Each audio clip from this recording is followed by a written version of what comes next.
Hello बच्चों, ये प्रश्न को देखते हैं। तो प्रश्न में दे रखा है Cu प्लस आयन असमानुपातन अभिक्रिया के कारण जलीय विलयन में अस्थायी नहीं होता है। तो Cu प्लस के असमानुपातन के लिए ई नॉट का मान है। तो यहाँ पे चार विकल्प दे रखा है A, B, C तथा D। आइए मुख्य अवधारणा की चर्चा करते हैं। मुख्य अवधारणा। तो प्रश्न में क्या देखा है, Cu प्लस आयन असमानुपातन अभिक्रिया के कारण जलीय विलयन में अस्थायी नहीं होता है। तो Cu प्लस के लिए असमानुपातन के लिए ई नॉट का मान है। तो यहाँ पे हमें ज्ञात करना है। तो यहाँ से अगर हम देखें जो हमारा Cu, इसको अगर हम देखें तो पहला अगर हम देखें जो हमारा Cu प्लस टू होता है, ये हमारा क्या करता है, दो इलेक्ट्रॉन यहाँ पे लेगा तो ये हमारा क्या बना लेगा, Cu बनाएगा। अगर हम देखें तो जो हमारा Cu प्लस टू है, ये अगर हमारा एक इलेक्ट्रॉन लेगा तो ये भी हमारा क्या बनाएगा, Cu बनाएगा।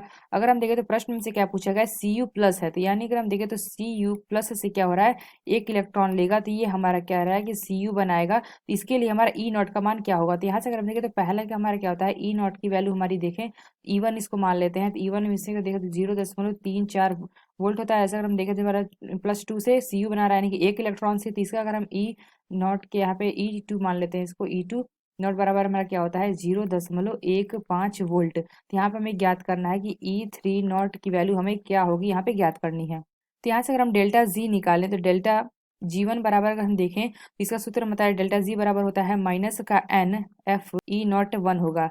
तो यहाँ से अगर हम देखें निकालेंगे तो यहाँ पे n नंबर ऑफ इलेक्ट्रॉन्स कितने यूज हुए हैं, तो दो यूज हुआ है पहले में। तो अगर ये देखें तो हो जाएगा माइनस का 2 गुणे हमारा हो जाएगा फैराडे। और यहाँ पे अगर हम देखें तो ई नॉट 1 का मान दे रखा है 0.34 वोल्ट। तो यहाँ से अगर हम डेल्टा G2 निकाले तो ये हमारा क्या हो जाएगा, minus N F E naught to बराबर हमारा क्या हो जाएगा, यहाँ पे नंबर ऑफ इलेक्ट्रॉन्स एक यूज हुआ है, गुणे हमारा क्या हो जाएगा फैराडे, गुणे हमारा क्या हो जाएगा 0.15 वोल्ट। तो यहाँ से डेल्टा G3 निकालेंगे तो ये हो जाएगा माइनस का एन एफ ई नॉट 3। तो बराबर अगर हम देखें तो हो जाएगा माइनस एक, गुणे हमारा क्या हो जाएगा फैराडे, और गुणे अगर हम देखें तो यहाँ पे हमारा हो जाएगा ई नॉट 3। तो यहाँ से हम क्या निकालेंगे, डेल्टा G1 अगर हम निकालें तो यहाँ से अगर हम देखें तो डेल्टा G1 बराबर अगर हम देखें तो डेल्टा G2 प्लस हमारा क्या होता है डेल्टा G3। तो यहाँ से इसकी वैल्यू अगर हम रखेंगे तो ये हो जाएगा माइनस का 2 गुणे एफ गुणे हमारा क्या था 0.34 वोल्ट बराबर G2 यहाँ देखे तो हमारा माइनस एक गुणे फैराडे, यानी कि गुणे हो जाएगा 0.15 वोल्ट, प्लस का हमारा क्या हो जाएगा माइनस का एक इलेक्ट्रॉन यूज हुआ था, और गुणे हमारा क्या था एफ, और गुणे हमारा क्या था